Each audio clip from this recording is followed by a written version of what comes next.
Good afternoon. Welcome. My name is Sue Joyner. I'm the senior minister here at First Congregational United Church of Christ. We are delighted to have those of you who are here with us in person and those who are joining us via Facebook live stream and YouTube. It is our honor to host Charles Rodgers this evening for so many reasons, and we are thrilled that you are going to be part of this. I don't know if you got a chance to see the documentary Serving Life. If you didn't, I'm guessing you will race home tonight and turn it on as soon as you can. It's a powerful story, and you'll get to hear more of that tonight. Charles really likes this to be an interactive experience, so he'll talk, but you should notice cards on the end of your pews.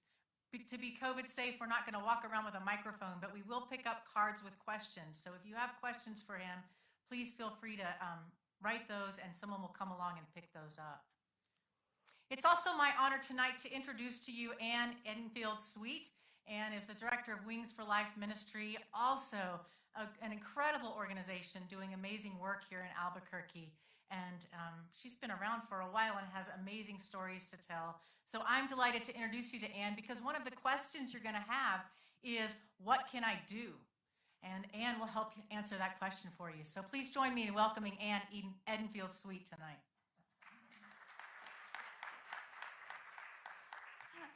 Thanks so much. It's thrilling to see so many people out here that care about the least of these. This is just wonderful. My name is Ann Edenfield-Sweet. I'm the founder of Wings for Life International. And I'm going to give you because I've been answering questions back at our table, and I'll give you a 3-minute overview of what Wings is, and then I'm going to tell you about this speaker that we're going to hear, and so remarkable. I started Wings 27 years ago now. My husband ended up going to prison, and I found out that I was a leper. I'd been a member of a church for 12 years. No one called me. I joined another church. Actually, I got hired, if you could imagine, with a husband in prison. He ended up at La Tuna, 15-year prison sentence. And I was hired as youth director. 6 years into my husband's sentence, he called and said he was coming home from prison. I said, yay! I ran into the staff meeting. That day, the church staff meeting, we had a new pastor, and the new pastor in front of the whole staff said, well, then I can no longer be your pastor. So I have been on the other side of incarceration. I have known what it feels like to be a leper, to have a $3.5 million IRS lien that was totally erased after 15 and a half years, try to raise 4 boys that way. And I ended up writing a book. It's called Family Arrested: How to Survive the Incarceration of a Loved One. Actually, when I go into prisons, I always say to the guys, hey guys, you're getting fed. You got electricity, you got food, you don't like the food, but you got 3 meals a day. Who is feeding your family at home? Who is helping?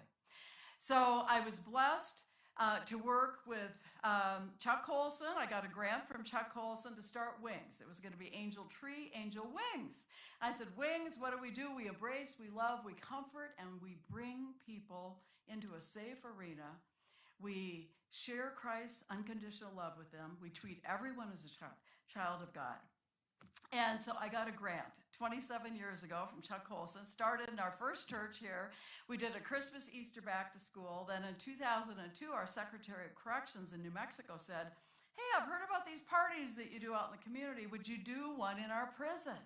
I said, you mean where we get to bring kids and families and go in and together and talk to each other? And we do. And so, wow, if you want to go into prisons with us, I've been in 20 states. I've been to I was the first, one of 4 white women. I led the group to bring Kenyans into the Kenyan prisons. They had never been allowed to go in the prisons. A white American woman. I guess they were intimidated by a white American. I don't know what it was. But now we've got programs all across Kenya.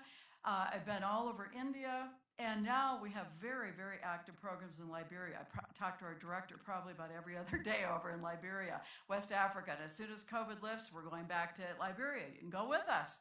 But we share Christ's unconditional love. When we can give hope, when we can give encouragement, when we can help the children of prisoners are at least 3 times as likely to end up in prison as anybody else. It's estimated that 83% of children of prisoners are going to prison.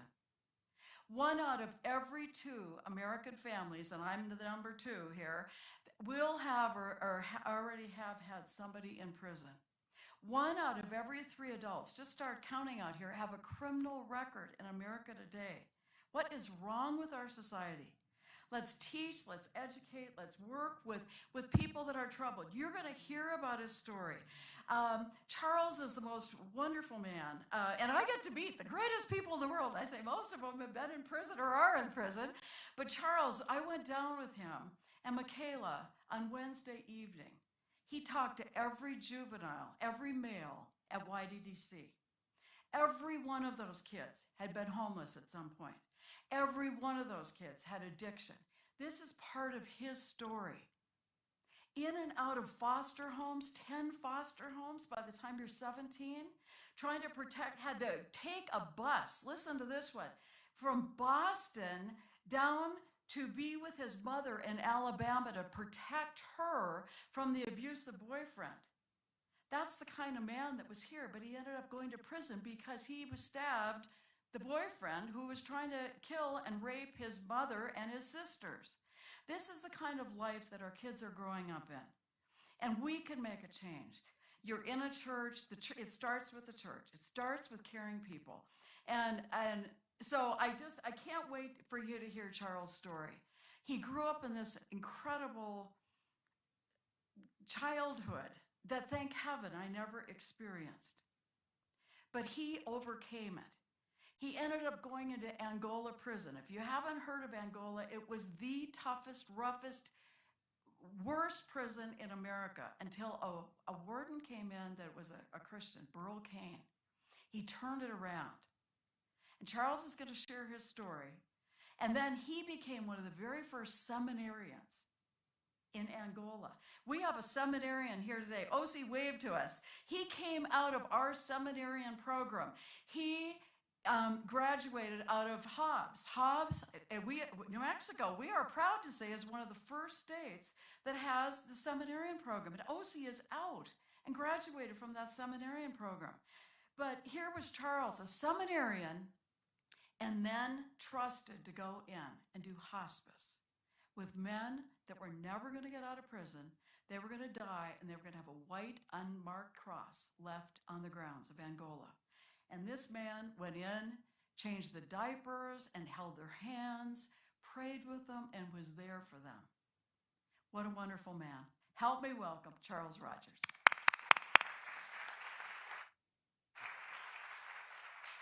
Thank you. Good evening. It's a pleasure to be here in New Mexico. As Ann spoke, I grew up in a situation where, hope wasn't there. I was born January 10th, 1982, in Helena, Arkansas. My mother was a single mom with 3 children by the time she was 21 years old. She moved from Boston, Massachusetts she moved from Helena, Arkansas to Boston to try to start a new life. At that time, it was 1985, and if you're familiar, I think President Ronald Reagan was the president, and at the time there was a war on drugs going on. It was the epidemic of crack cocaine, and that epidemic hit my home, and it hit it hard. So my mom became addicted to crack cocaine, and that began a spiral of abuse and addiction in my home that eventually led to my 2 sisters and I being sent to various foster homes. While in those foster homes, we experienced things that were much similar to what we were experiencing at home.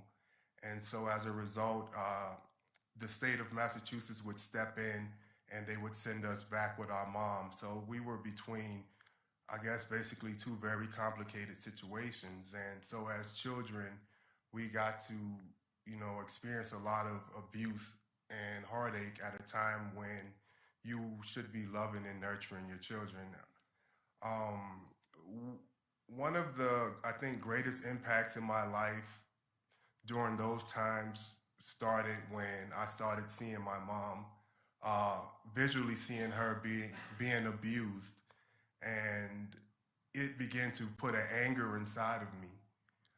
At the time, my father was in prison serving a 15-year sentence for first-degree murder. And growing up hearing that, you're just like your dad, kind of also planted a seed in my mind, a seed that would later land me in prison. I have 6 uncles who came from similar environments as my mom, whose means of survival was drugs, the streets, crime. And so growing up, seeing those types of examples in my life, obviously, they say that if you teach a child to hunt and fish, when they get hungry, they'll hunt and fish. So, but if you teach a child to rob and steal and kill, when they get hungry, that's exactly what they'll do. And for me, that's what happened. By the time I was 17 years old, I'd been to juvenile detention centers maybe 10, 12 times. I had 14 juvenile arrests, 13 of them for violent offenses. By the time I was 13 years old, I was arrested for 4 counts of armed robbery. I ran from my home environment and I went to the streets where there were other children, but a little older than me, who would teach me other means of survival while out there. And so on that particular night at 13 years old, we were hungry. We wanted to eat. It was cold. It's Boston, Massachusetts. So what we did was we went on a crime spree. We took whatever we could see. I hear that in New Mexico now, you guys are having a really bad crime problem. And so part of the reason why I want to share this story with you is so that you know, one, how to interact, and that two, there is something that can be done. You guys do have power. So what you had was a group of children who were all from broken homes that came together. A recipe for disaster. One that, again, led me to the juvenile detention center. And once there, I quickly realized that it was as if I was supposed to be there. Going there for the first time felt like it was kind of where I belonged, because for as long as I can remember, all I've heard about is, crime, running from the police, or someone in my family hiding from the police, or the police being called, or my dad being in prison. And so it was as if I was conditioned to be this way. By the time I was 16 years old, I had been to, as Ann said, 10 different foster homes, and I didn't feel love there. Out of the 10, maybe there were 2 that I probably wish today that I would have stayed at, that would have changed my life. But at that time, I didn't want to be there. And not only that, I felt obligated to be at home trying to protect my mother and my sisters from her abusive boyfriend. My mom decided when I was 16 years old that she was going to move to Louisiana with her boyfriend and leave us in Boston. Well, that didn't sit well with me.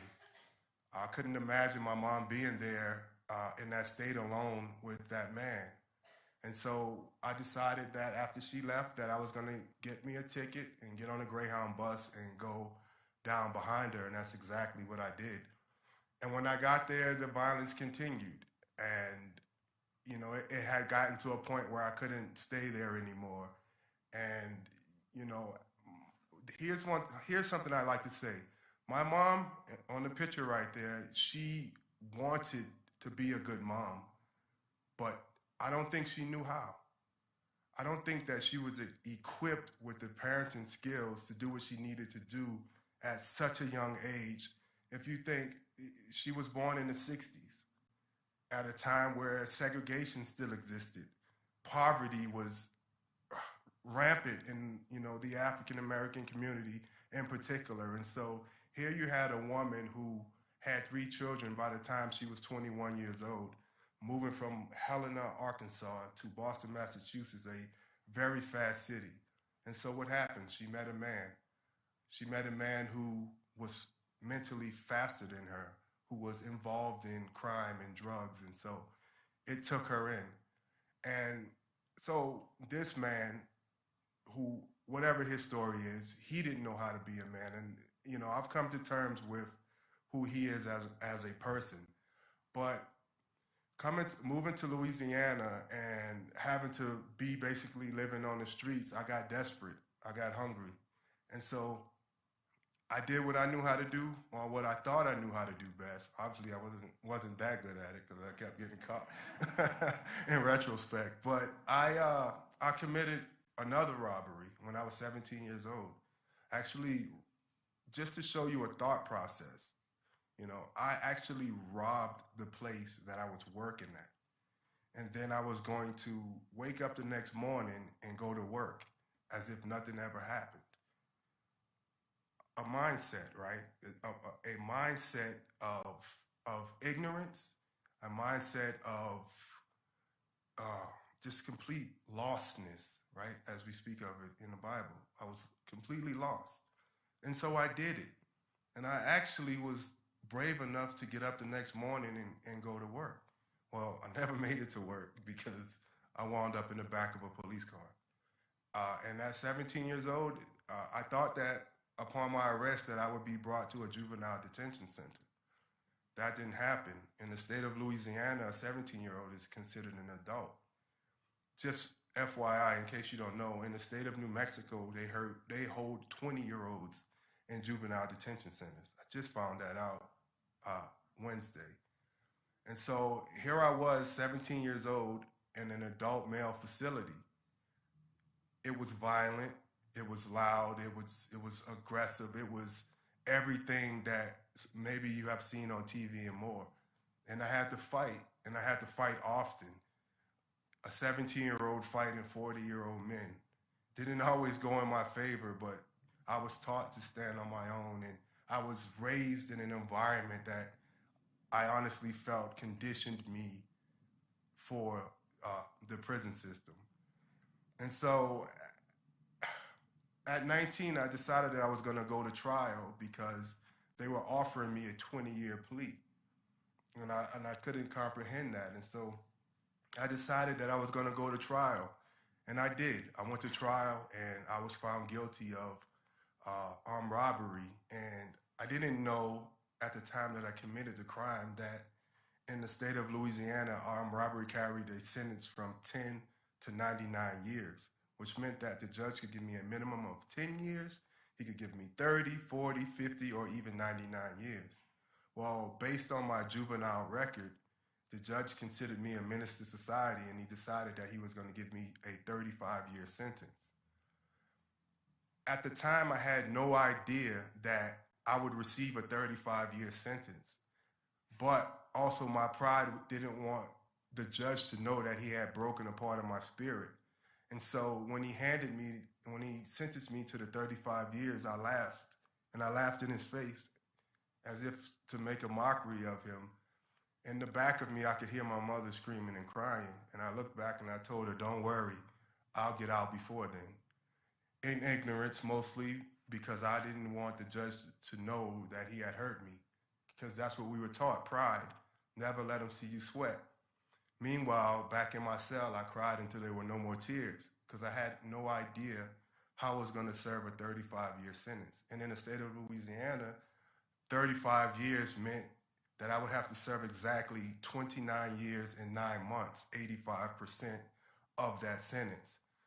And so naturally, most young men who go into the prison system, I went in angry. I went in rebellious. And I rebelled against authority. I had no respect for authority. What I thought in my mind, I said out my mouth. And you can just imagine. And so that put me in very awkward positions, oftentimes handcuffed in shackles, my hands to my ankles. They call it hogtied, right? You ever heard of it? I've often found myself hogtied in a cell with, no mattress, sleeping on concrete, full of pepper spray and mace because, I was out of control, sort of like what you might see on TV sometimes. And I remember an officer walking past my cell one day and he said, "Rodgers, look at you." He said, I'm going home to my wife. I'm going home to my family, and you're going to be laying on that floor, shackled and handcuffed. He said, "You got to figure out a better way to do your time." and I brushed it off. But after he left, I contemplated on what he said and what other prisoners who had went through already what I was going through were saying to me. Hey, you have too much time to spend it like this. And a spark ignited inside of me because I remember one day being in a cell and I looked in the mirror and I was feeling sorry for myself, of course. And I remember saying to myself, don't cry now. You wasn't crying when you did what you were doing, so why cry now? I had to have a real conversation with myself. And in doing so, I began to I began to make changes about who I wanted to be. Because one thing about receiving a sentence like that, I processed it and I said, what is this judge saying to me by handing me, at that time, 19 years old, a 35-year sentence? He's saying essentially that your life is useless in society and that you are better off in prison for a very, very long time, because that's how long it's going to take, if ever, for you to have redemption or for you to rehabilitate yourself. And so I set a personal goal and I decided that I was going to prove him wrong. And so I started taking advantage of the educational programs that were there, starting with the GED. I accomplished that, and then a fellow prisoner came to me and he said, hey, why don't you be a tutor? You don't have to go. In the Louisiana State Penitentiary, you have to work in what's called the field. And basically,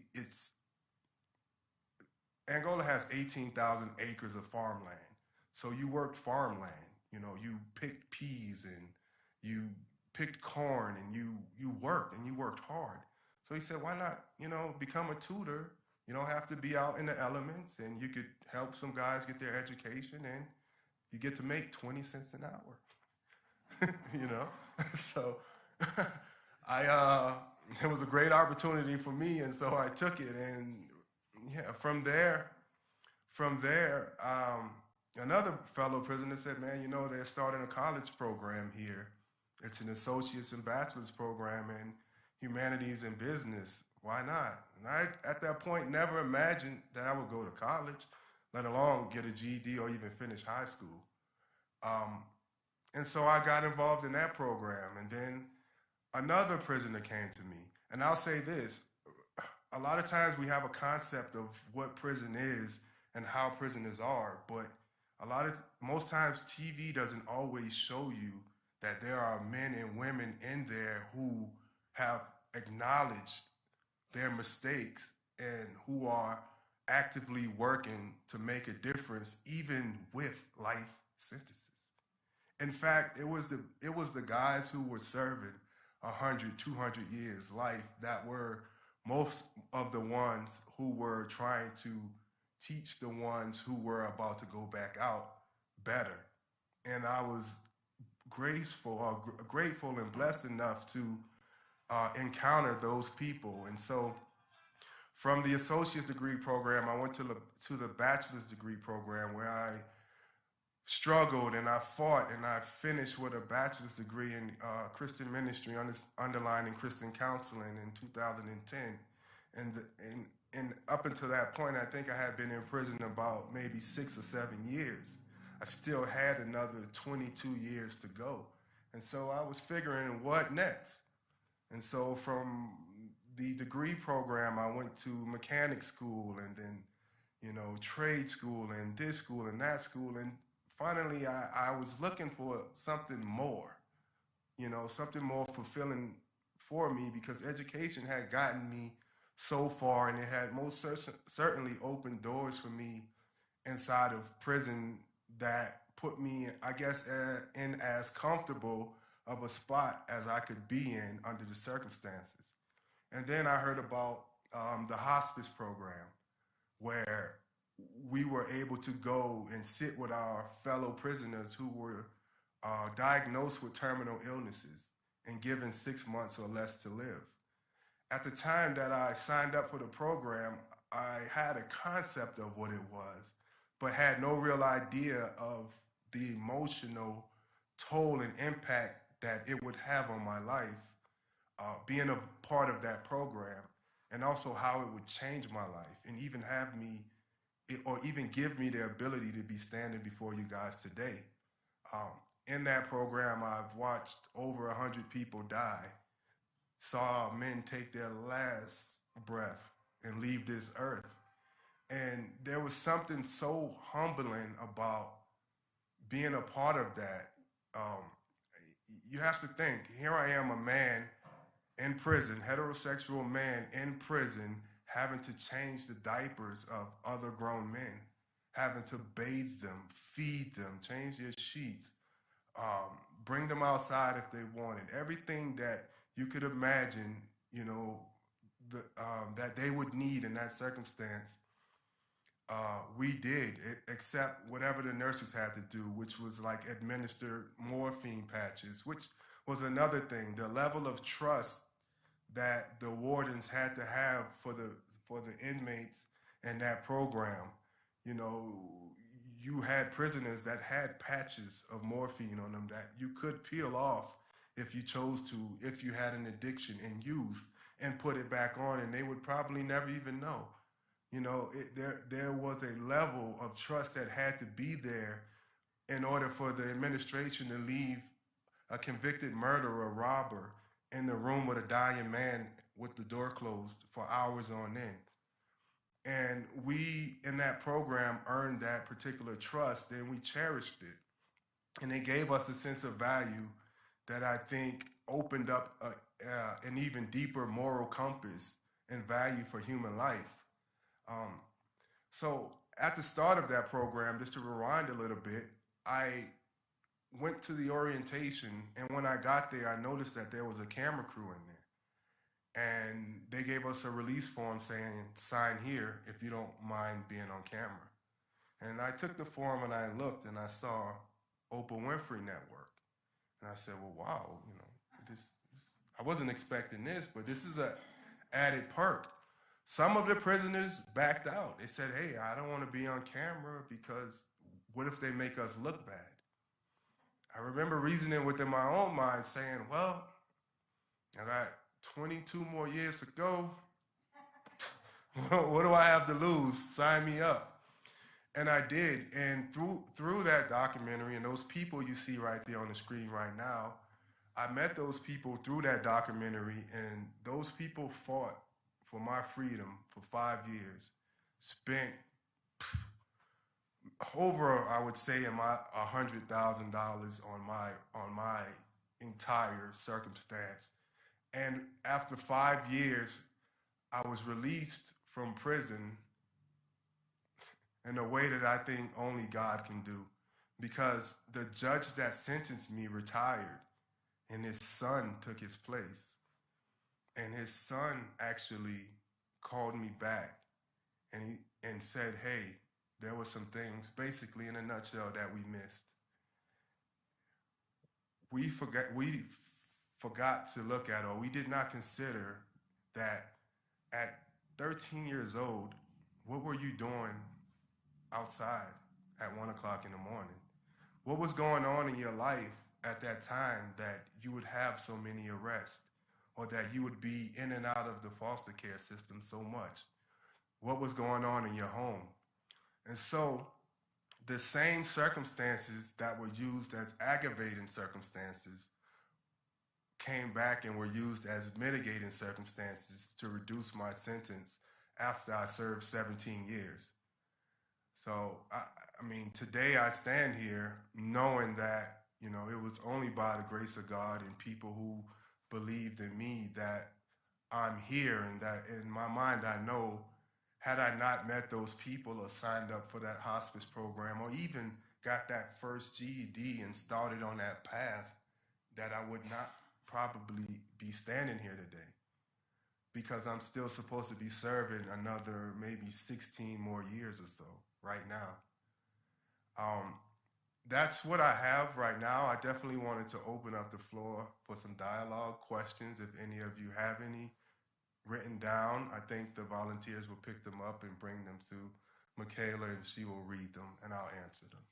Yeah, there should be index cards on the pews, and if you have any questions, please write them down, and so that the live stream can catch your questions and Charles's answers, I will ask them.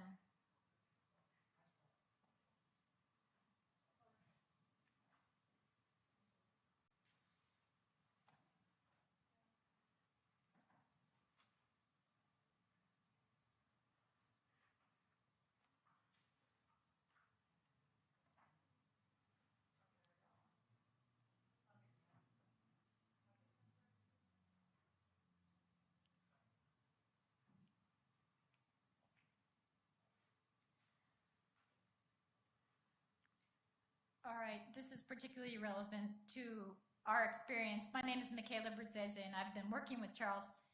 And on Wednesday, as he mentioned, we went to the YDDC, which is our youth detention facility here in Albuquerque. And Charles was there for 4 hours speaking to the young men because they brought them in all their different pods. What advice would you give us, Charles, for our situation in New Mexico, especially with our young people? My advice is most certainly if you have a direct interaction with the youth or even adults is the message of hope. A lot of times these people are hopeless. You know, I was hopeless, and when you are hopeless, you have the tendency to do hopeless things. And my advice is to most certainly also get involved. If you notice that it's a problem and you want to have solutions, get involved. If you don't know what to do, there are programs like Wings who can give you guidance on what to do. So definitely get involved. If you're allowed to go there, if they let me into a juvenile detention center, I'm more than sure they'll let you upstanding citizens into a juvenile detention center as well. And so I would most certainly say get involved. I will say Charles was the first speaker they've allowed in since COVID. It's been closed to outsiders for 2 years. So when they saw that he was available through the Wings Network, they did all they could to make that possible. And in terms of hope, if any of you are familiar with Homeboy Industries and Father Greg Boyle, he calls gang involvement in prison the lethal absence of hope. Yeah, and so I think that's really, really important. Another question, who was your trial lawyer? And I'm not sure if this refers to your first one or the second one, but maybe you can answer for both. My trial lawyer was a guy named James E. Talley. And my appeal lawyer was Avery Pedri, one of the most amazing people and attorneys you will ever meet. She's based out of New Orleans, Louisiana. I believe she was a professor actually at Loyola University. I'm still in contact with her today. She's probably listening right now, in fact. If you are, hi, Avery. Yeah, lifesaver, for sure.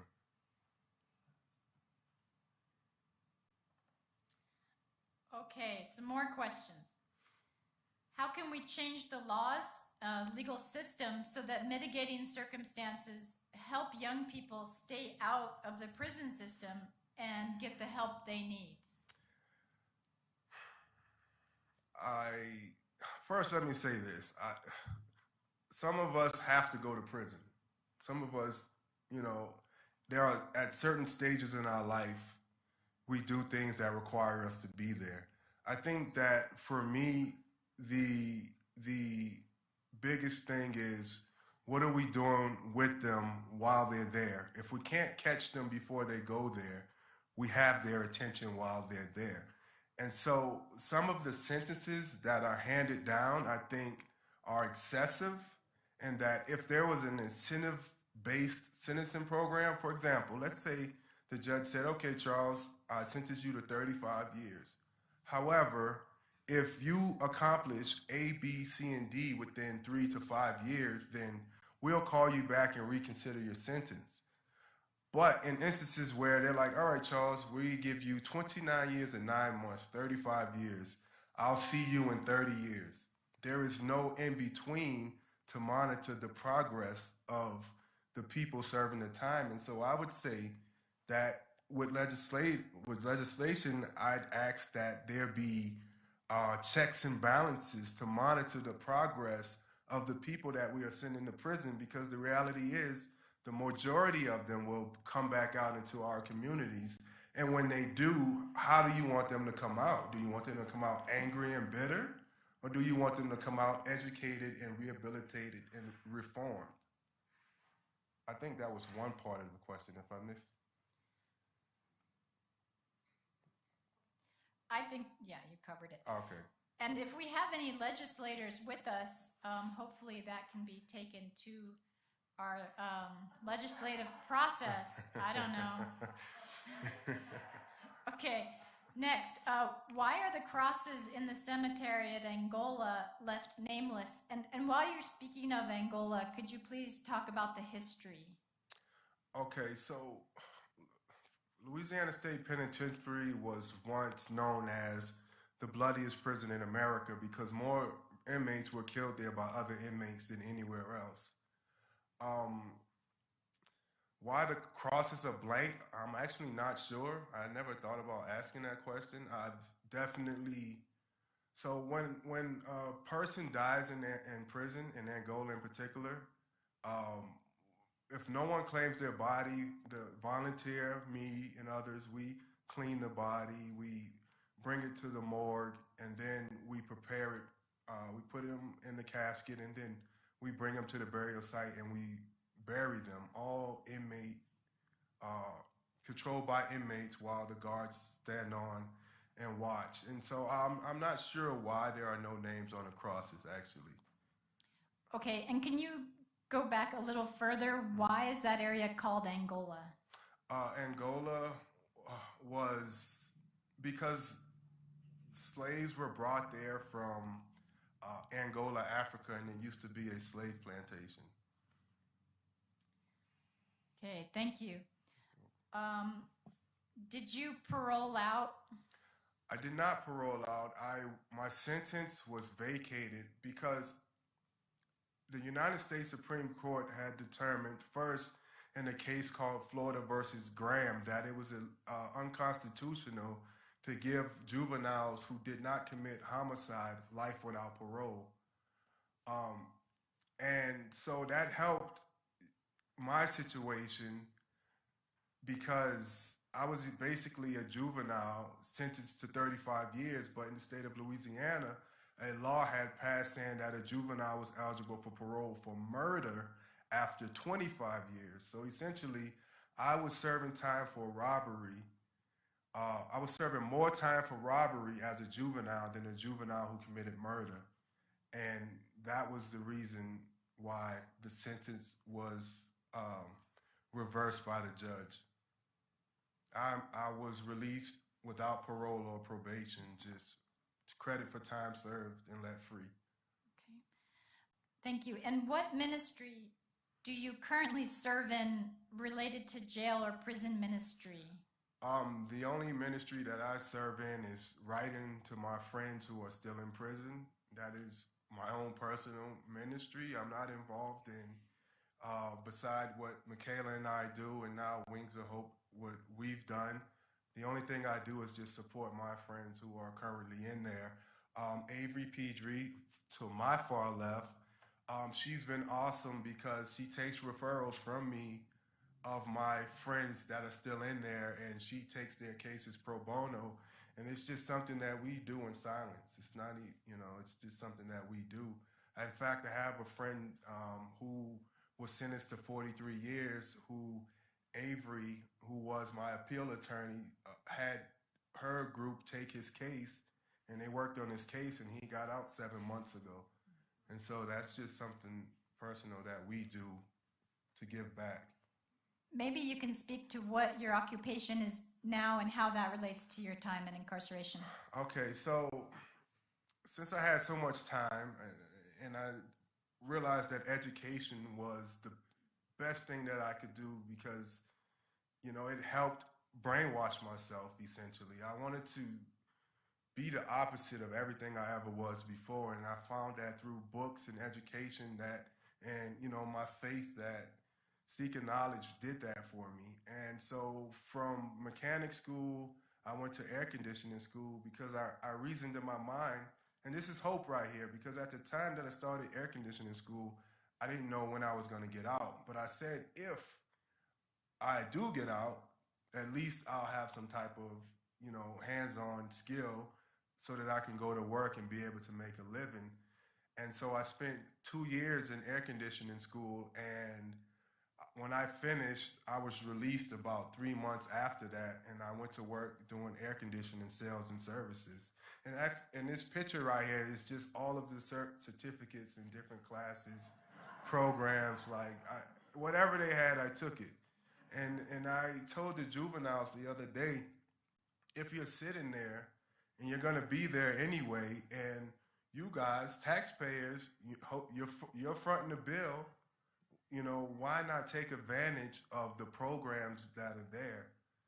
And that's what I did, and that's what a lot of my friends did. And there are statistics that say that the people in there who take certain faith-based programs and educational programs, the chances of them recidivating is very low.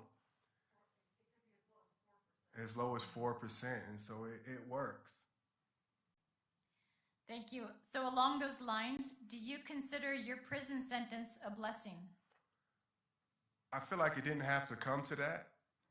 It shouldn't have had to, but that it did. It was certainly a blessing in my life, because after where I was going, I would end up, of course, dead or with a natural life sentence. And so because of how it played out, yes, it was most certainly a blessing.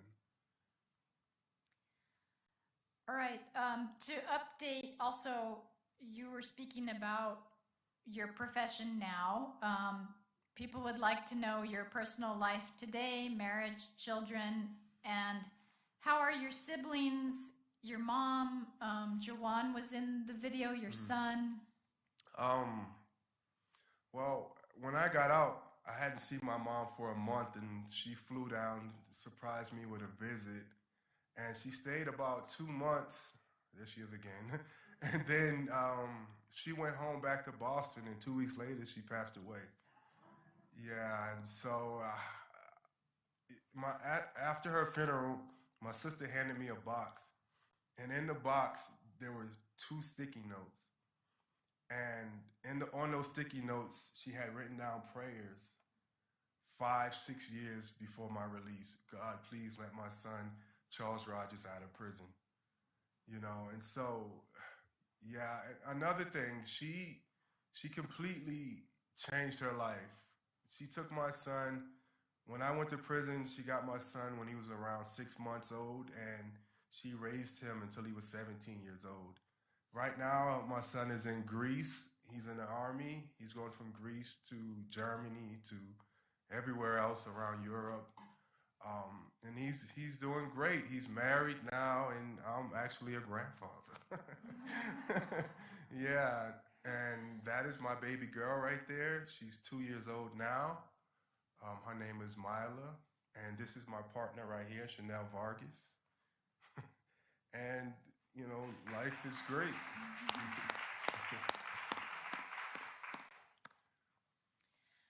Okay, people would like a little bit more specifics about the hospice program. Were you paid for that? And then also, how did being on Serving Life, how did your role in the documentary eventually lead to your release? I was not paid for being in the hospice program with money. I was, I guess, paid with a sense of purpose, dignity, gratitude. We went fishing. That was nice compensation. And it was just, I guess, the respect that came with it when you put that shirt on in prison. The gates opened for you. When the officer saw you with that shirt on, he took his key and he unlocked the gate. And he let you through because he knew that in order for you to be in that program, you were about serious business, and that program was most certainly serious business.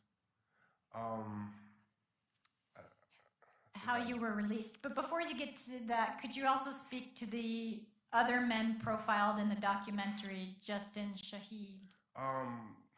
Ronald. Justin is still there, unfortunately. The last I checked, Shahid was 2. In fact, Ronald Ratliff and myself that I know of are the only 2 people who were released from prison on that documentary. And what led to my release was after the documentary, we started getting letters from all over the world. And I remember getting this one letter from a lady down in Miami, Florida, who eventually became a great friend. She wrote a letter to me saying, I saw your story. I want to help you out. I don't have the means to do it, but I think I know somebody who does. And she introduced me to a guy named Paul Averill, who was the CEO of is the CEO of a company called Wired for Health. And she connected me to him, and I got on the phone with him the first time, and he said, I heard your story. Consider me your guardian angel. And I remember thinking, I was like, all right, yeah, cool. But in the back of my mind, I'm like, oh, yeah. You have no idea what you're getting yourself into. But in truth, I had no idea who I was meeting because, you know, he has been an absolute blessing in my life. And just to give testimony to it, when I was released from prison, I flew to Fort Lauderdale, you know, where actually he and his friends have a company there. And when I got there at night, and so he brought me to a hotel to stay. He said, this is where you'll stay until we figure out your living arrangement. And while there, you know, it was nighttime. I got into bed and I, you know, didn't think much of it, just taking everything in. That morning I woke up and I, you know, went to the window and I opened it and the balcony was there and there was the ocean. And so from prison to an oceanfront, you know, hotel resort, you know, it was a lot for me to take in. And, you know, from there, it was, you know, I had my driver's license within 48 hours of being released from prison. To let you know the significance of that, I have friends who have gotten out of prison it has taken them 6 months to get a driver's license because they have to track down birth certificates and Social Security cards. In fact, we spoke with Blue Cross and Blue Shield of New Mexico, and they developed a program to help prisoners coming out be able to get those types of documents faster, because what that does is it helps them not, you know, it reduces the chances of them reoffending, because without an ID, you can't get a job. You know, and so those things that that most people tend to take for granted mean so much to people who are returning citizens to society. And so, yeah, with Paul, you know, it was a unique situation for me being released because I had, you know, resources, and my 4th day I had a car, and, you know, these things that made a difference so with the license and the car and the roof over my head, I was able to go to work. And with work, I was able to provide and then get on my own and then so on and so forth. Whereas what winds up happening is people come out with great intentions, and then they run into all sorts of hurdles because the system, you have to fill out this form and that form and have an address and email and your mailing address and this and that, and it becomes so overwhelming for them that they oftentimes go back to what is most comfortable and what is normal to them. And that's what happens. And so if there is anything that we can do, it is to make those types of resources available. Wings is what you guys do. Make those resources available, and it will definitely buffer and help, you know, people not go back, or people, you know, become more hopeful in what they're doing. So given that your situation was exceptional because you had so many resources, could you still talk about what was the most difficult thing about being released, and did you face any obstacles getting a job or a home, etc.? All right, so psychologically I thought I was okay. when I got out. But I quickly realized that you cannot go through such traumatic events in life and come out unscathed. And so for me, it was anxiety. Um, for me, it was standing in long lines, having to wait, or being around large crowds of people, or, these things. I think that for a lot of other people, maybe it's the same thing. It's just I guess what we would call PTSD, right? We in prison tend to live in a heightened sense of awareness constantly because it's a volatile environment and you just don't ever know when something is going to happen, or you hope to see your family but then you don't. I mean, I hadn't seen my family for my sisters for 15 years. Yeah, and it was because they had their own traumas and they lived their own lives and they had their own healing and processes to go through. And not to mention, I was in a state 1,500 miles away. I wasn't from Louisiana. I just went there and got stuck for a very long time. What was the other part of that question, if you can remember? Any obstacles you Oh. faced, employment, housing, etc.? Employment has never been a problem for me, only because I was arrested December 26, 1999.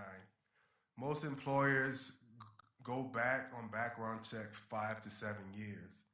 The housing was the problem for me because they go back for eternity, I guess, because every single time I tried to apply for an apartment, I was denied. And I was denied because of my background. And that is another huge issue because you have people who have done the right thing in there, who get out and who have the survival and life skills, but most people getting out of prison don't have credit. Or if they do, it's bad credit. So to get an apartment, what do you need? You need credit. You need to be able to pass a background check. How? And so what I've found is that you get ushered into environments where the standard is lower, and so the environment is more dangerous, it's more volatile, and it, for myself, I felt would put me in situations that could potentially lead me back to prison, and I refuse to go there. I refuse to go into certain neighborhoods, not that I feel like I'm better, but that I understand the sensitivity of my circumstances. I can't afford to go there. I can't afford to be in that environment. And so I spent maybe a year in a hotel and it was very expensive. And, even to buy, I had to pass a background check because in the state of Florida, most of the homes have HOAs that require you to do a background check in order to purchase a property. Thank you. So a couple questions about going back to when you were first incarcerated and then the hospice program.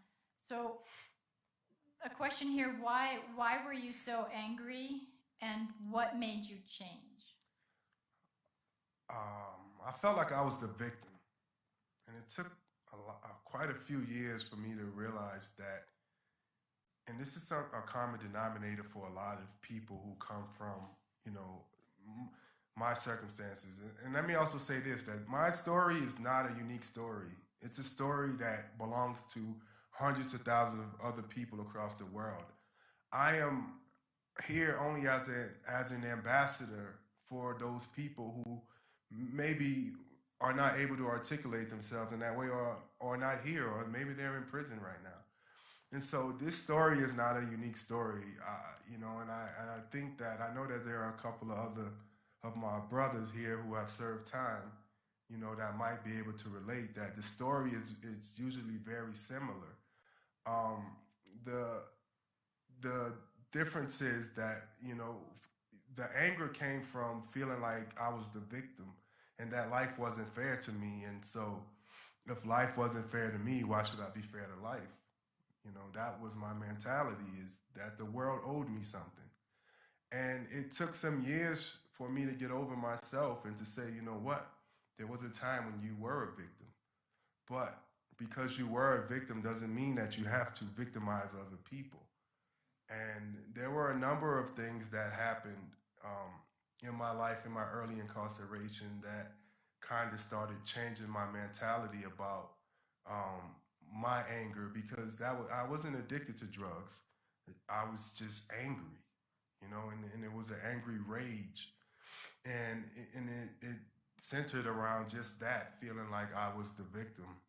And it wasn't until I actually acknowledged to the victim of my own crime, who was very instrumental in my release, because it took for them to come and say, the final decision rested on the victim of my crime. If they wouldn't have said, I want him released, I don't mind that he is released, then I would still be there. Because the district attorney said, yeah, you check out over here, you have all of the accomplishments, but let's see what the victim has to say about it. And they did. They said, he served his time, let him go. And so, yeah, it was definitely getting over feeling like I was the victim. Thank you. Referring specifically to the hospice program, you were taking care of people who had committed very serious crimes, horrific crimes like we saw with Walter Chance. How did you handle that? How did you handle that when they were very angry towards you? Yeah, Walter Chance was a very special case. Walter Chance, I don't know how many of you got to see the documentary, but Walter Chance had stage 4 brain cancer, and he was very belligerent, angry. He cursed me out while I was changing his diaper, or, he just seemed to hate me and any other person. And I had to get past my own personal feelings about him and even his crime, because his crime was pretty horrific. And the only thing that got me through with Walter Chance was that he was a human being, and that I had signed up to do a job to show compassion and mercy for a human being who, at the time, just didn't have, any respect for other human beings. And over time, we built somewhat of a relationship and a bond, and he was honest. He didn't like black people. He was vocal about it, and it was oftentimes baffling to me, because it's like, we're in prison, man, and only half of his body worked. He was paralyzed, but he was still brave enough to be in a room with me and tell me, I don't like you, I hate you, what, get out. And I still would have to do that job.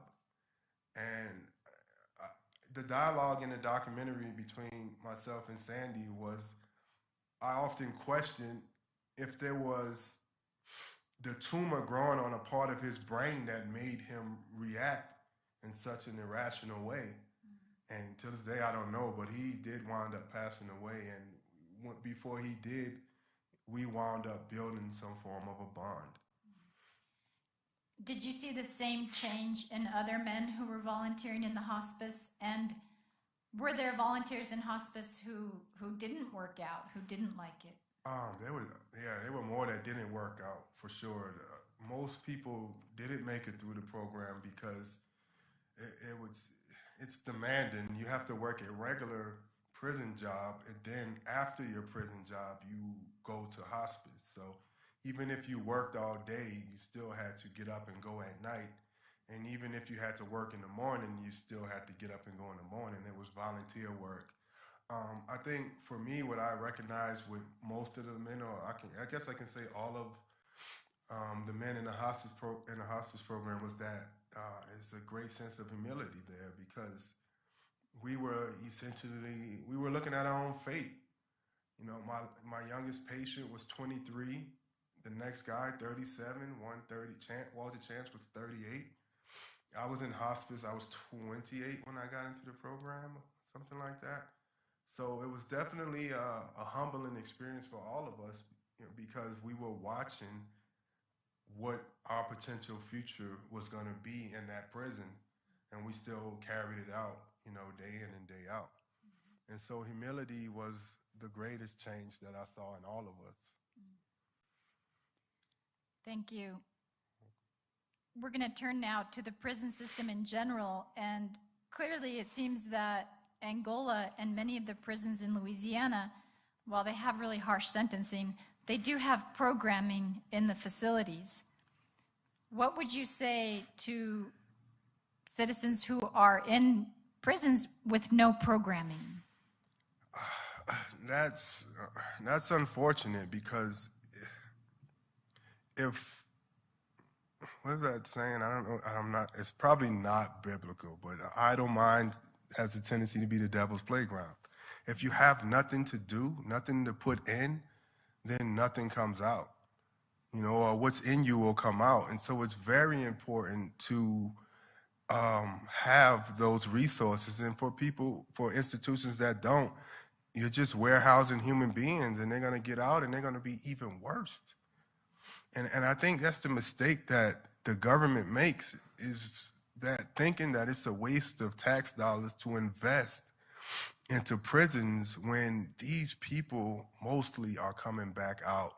And you have to ask yourself this question: would you rather run into me in a dark alley, or somebody who's been in an institution for 20 years who has had nothing, no resources, no anything? And you have to think about it in that way, because that is the reality. Crime, it's real. It's a real thing, and it's often bred out of poverty and desperation. And when people are desperate, they do wicked, wicked things. And so while they're there and you have them, pump them with whatever positivity and hope you can. And then after that, hope and pray that when they are released, that they come out somebody different. So let's turn to people before they get into the adult system, because as we saw on Wednesday, the juvenile system here in Albuquerque does have programming. How can we stop the school to prison pipeline? How can we help teens in crisis? Oftentimes, it starts at home. A lot of these kids, we must have spoke to the 4 groups. I asked, who has been homeless? 90% raised the room. Who has slept in the dark? Who was addicted to drugs? Who had abusive parents? Who didn't have a father? The story is the same. And so how do you speak to that? How do you reach that? Because here we had 15-year-olds in there for murder. Not just 1 or 2 or 3 or 4 or even 5. Multiple. 18 years old, pled out to 100 and something years. The others of them sitting there with 1 charge and then have murder charges pending while they're waiting to go back to court. This is the youth here, and right here in New Mexico. And it actually blew me away that it was like that here. And so you have to go in there. You have to go in. The only thing that changed Angola was when they opened the doors to the public and they started letting people in. Because what helped me the most was, think about it. These kids, I didn't have examples of what a great father was, or what a great example was. I was too distant from my teacher. At school, I slept because I was so stressed out from what was going on at home that I couldn't focus on school. That was unrealistic. School wasn't my reality. And so you have these kids there who are coming from these environments that need guidance, that we can't get to them sometimes while they're at home, but while they're there, you can go in there. And the thing that helped me was meeting people coming from Wings and various different churches and organizations and institutions coming in to the prison and ministering and showing love and giving guidance and giving programs, life skills programs, teaching you about money and credit and finances and things that not even the education system typically teaches you. They had programs coming in and teaching that. And so that's something that can be done here. In terms of what happens before they get to that point, it's the government identifying with those kids who are in foster care and those at-risk families and at-risk communities and going there and giving parenting skills. If you're receiving government assistance, then you have to take these classes. You have to take these programs, checks and balances, to make sure that the welfare, and I don't know that they have that here or not, but I'm just saying that if that is the case in these environments, we know that most crime happens in the poorest areas, the poorest neighborhoods, and it doesn't necessarily affect you until they're coming through your back door. And then, it's, different, but it doesn't have to come to that. And there are things that we can do together in programming and through legislation to help, taper it off. So specifically, what would you say to teens in crisis? Somebody wrote they have a nephew in prison. He has disabilities, and he's imprisoned with adults. He's got 10 years left. He's only 19. What advice would you give him? Because he's losing hope. Well, my nephew right now is 20 years old, and he's in federal prison. And there he is right there, long dreads. The message is the same. He's there. I don't know what the condition of his mental health is, but if he is capable of learning and bettering himself, then that is the path. If you can stay out of the way of trouble and gangs and those types of things, run away from it.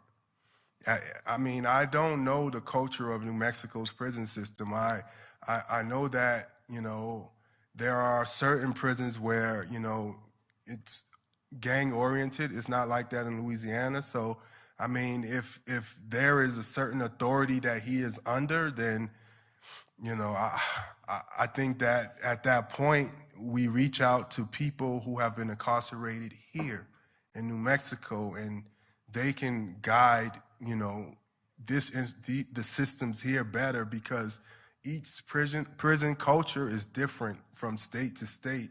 And that's something that's very important to know. And so Wings deals a lot with New Mexico prisoners who are returning citizens that can really speak to the New Mexico prison culture as it relates to that. I do remember one kid at the juvenile detention center saying that race is kind of stuck together. It's not really like that in Louisiana. That's not an obligation. That's not a requirement. But in some prisons, whites have to stay with whites, blacks with blacks, Spanish with Spanish, and so on. And so I would highly encourage people to, again, get involved. There are amazing resources here. I've met through Blue Cross and Blue Shield of New Mexico. They have an amazing program. Wings of Hope, amazing program. The book club, they want to do great things. Like, it's amazing. The things you guys have here are awesome. And if you're not aware of it, I would encourage to become aware. Thank you. Yeah, I do want to mention that while the Archdiocese of Santa Fe is not sponsoring tonight's event, they do have a really great program for returning citizens called Thresholds, and they train community members to be what they call mentees and to mentors, to walk with people as they move out of incarceration and confront these hurdles. How do I get an ID? How do I get an apartment, etc.? So we are fortunate that we have so many resources here in town. Speaking more broadly, if you could recommend one reform for the criminal justice system based on your experience, what would that be? Certainly to consider mitigating circumstances. Like when we're sentencing people, you had the 18-year-old kid, he pled out to 100 years. I mean, I don't know the circumstances of his case, but definitely reviewing these longer and harsher sentences, in particular for the younger people who we know didn't honestly have a chance. Born into circumstances, every person in this room was born to a mother and father that you had no control over. You were born into a set of circumstances that you had no control over. By the grace of God, you weren't born into, some of the situations that we have encountered. And so with that in mind, there should be some mercy there to say, you know what, that kid never even had a chance. And so I would certainly say that for that reason alone, look at how we're treating these people and how we're sentencing them. Because in Albuquerque, I've driven all around. I've been to the mountaintop and I've been back down, and you had green chili too, and so and red. But you see the people on the corners. I mean, it exists everywhere. But you see the homeless people, and you have to ask yourself, what mental state does it take for someone to lay out on the sidewalk at a red light on a highway? Something's not right. It's untreated trauma, and these people, are going through traumatic events. I don't know if you've heard of developmental stages and how there are stages in just a child's life. The first 6 months of their life, if they're not cuddled and held, then as adults, they don't associate touch with love. That part of their brain never develops, or it develops extremely slowly. There are stages. There are studies where one baby was held and the other never held, and the baby never held died just from not being held, even though it was being fed. And so showing love, showing compassion, and understanding that some of these people are being born into environments that are so treacherous and neglectful that, they have no real other option but to wind up where they are. Now, I will also say that there are some exceptional cases where people go through far worse than I ever have, and they come out far greater people. But that is an extreme exception. The majority don't.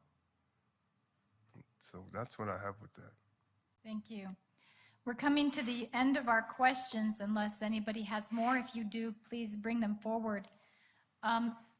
Generally speaking, and maybe in your experience, do you believe the system still disparages minorities, or that minorities are treated differently? I believe that minorities make up the majority in most cases of poverty situations.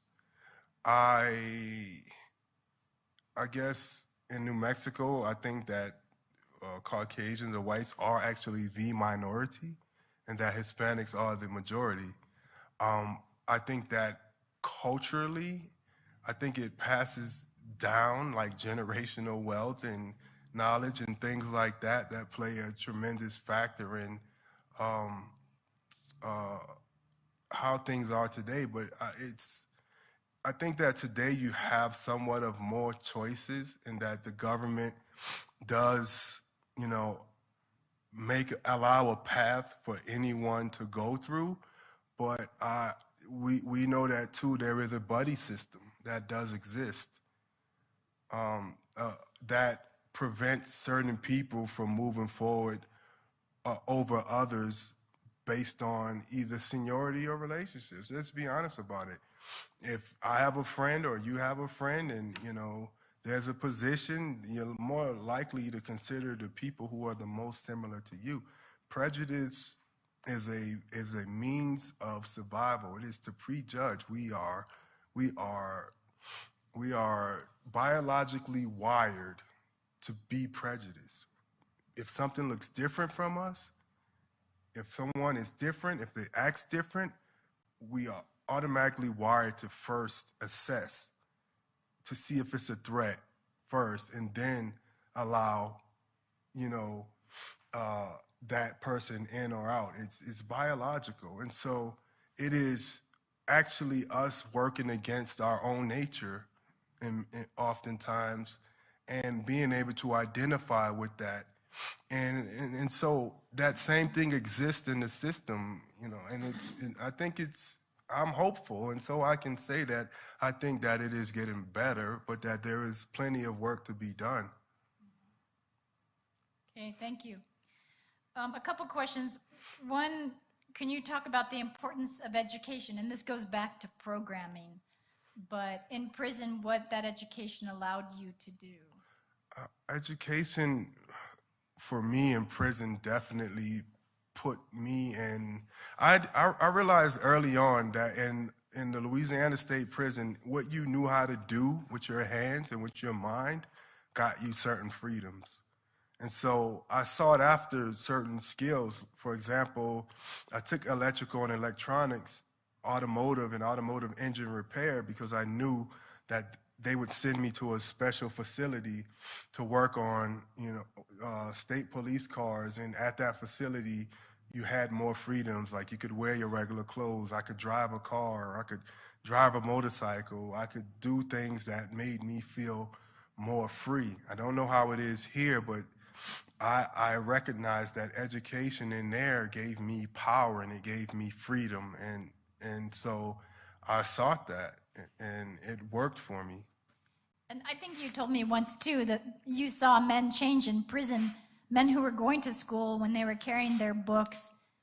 They had a certain dignity or pride that they hadn't had before. Well, I was very observant. I love human behavior. I study human nature. I aced in school, English grammar composition, D minus.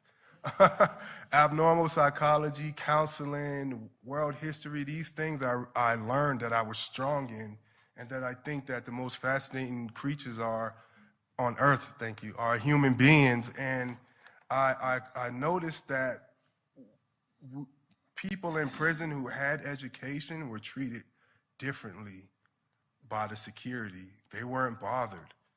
When I went to the gate with my books, the gate came open and I went through, while the other guy had his hands on the fence and they were searching his pockets and harassing him because he was known to be a troublemaker, and I just got a free pass. And when something did happen, or if an officer did try to accuse me, the other officers would step up and say, "Oh no, not him."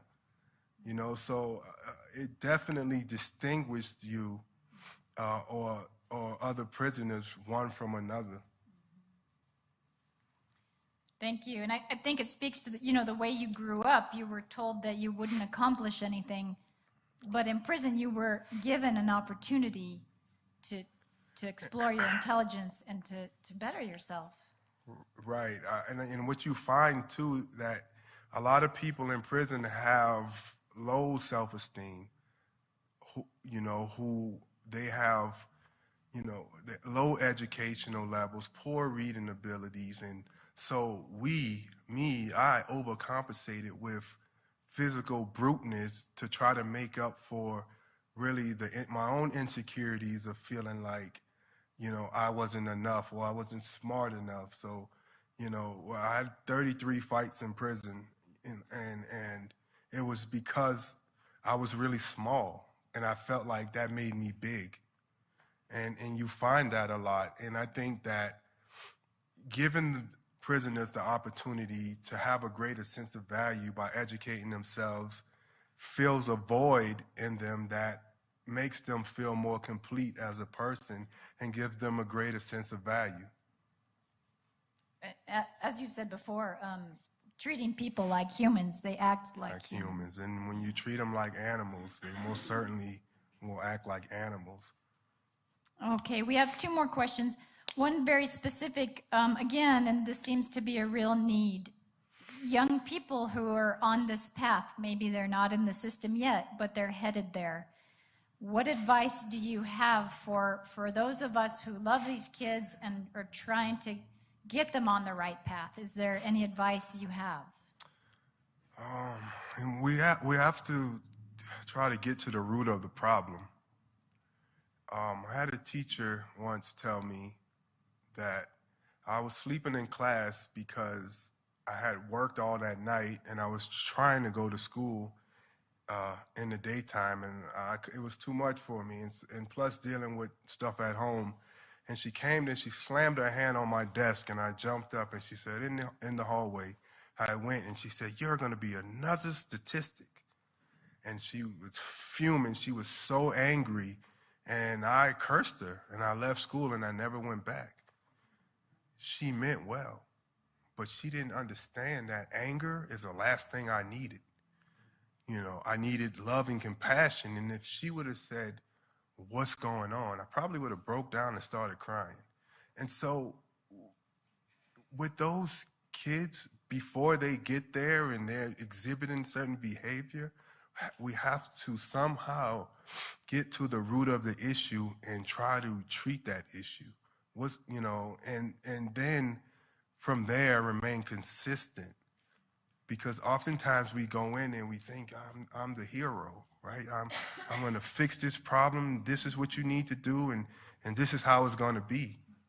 It just does not work like that. And there comes the rebellion. And so we have to go and deal in compassion and in grace and in mercy and show that I don't want to just talk to you or at you. I'm here to speak with you and to have a dialogue like I wanted to have with you all. And I think that that's very important. Like with the juveniles, they're tough kids. When you go in there, you can feel the thickness, you can feel the burden that they carry at such young ages. And so you have to tell them, hey, listen, first of all, we're here because we care. And we're here to help you.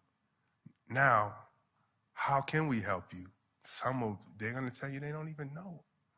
They don't even know how you can help them. The one kid, 16 years old, he's been in there about a year. He goes home now in less than 2 weeks, doesn't know where he's going to go, was living on the streets before, living in the dark, and he's coming right back to your community. Now, from what I understand, they're going to try to catch him and give him housing. Hopefully that works out, and but he spent his year there, and I asked him, what did you do? He didn't do anything. He just sat there for a year, and now he's coming back out here. And so back to the point of, catching these kids before they get there, it's meeting them where they are and trying to understand what's going on in their lives at that time.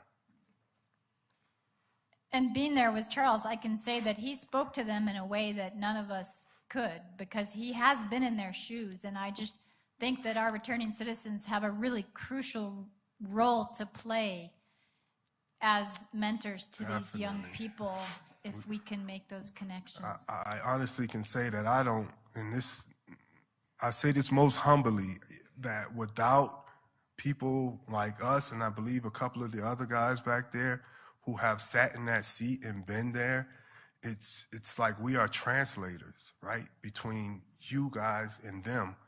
We are liaisons. You need that buffer until, of course, you get that experience, of going to 1,000 different prisons around the world to be able to go in and understand the culture and the language and of the people there. But initially, there needs to be that go-between, and returning citizens who have definitely proven that they are, who they say they are, is the only real way to do it. One last question about the whole system. What about parole specifically? It's a real problem here, and that people kind of never are cut loose or they violate right away. Do you have any experience? I know you don't, but with your friends or whatever. I know that, again, from state to state, county to county, the parole systems are a little different. It's difficult to speak on that for this state. I know that sometimes it just depends on the individual parole officer that you have, and sometimes it's just the overall administration there. So I really can't speak on that.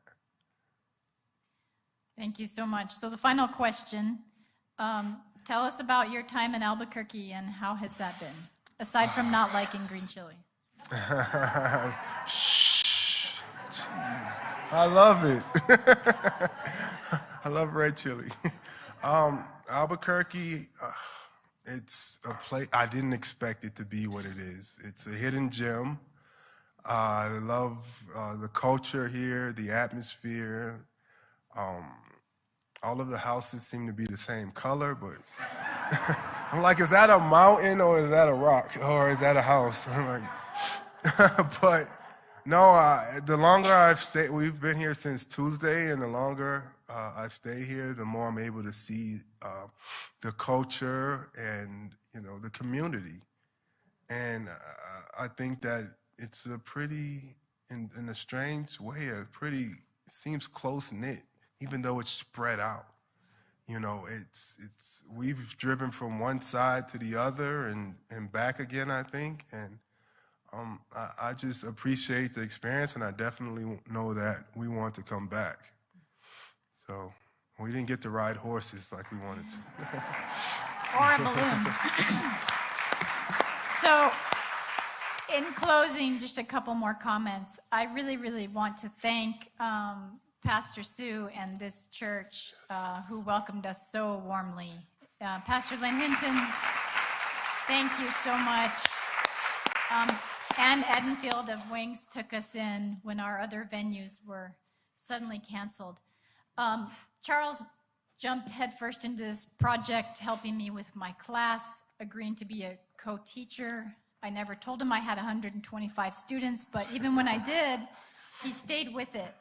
And then I asked him to come to Albuquerque, and he said yes.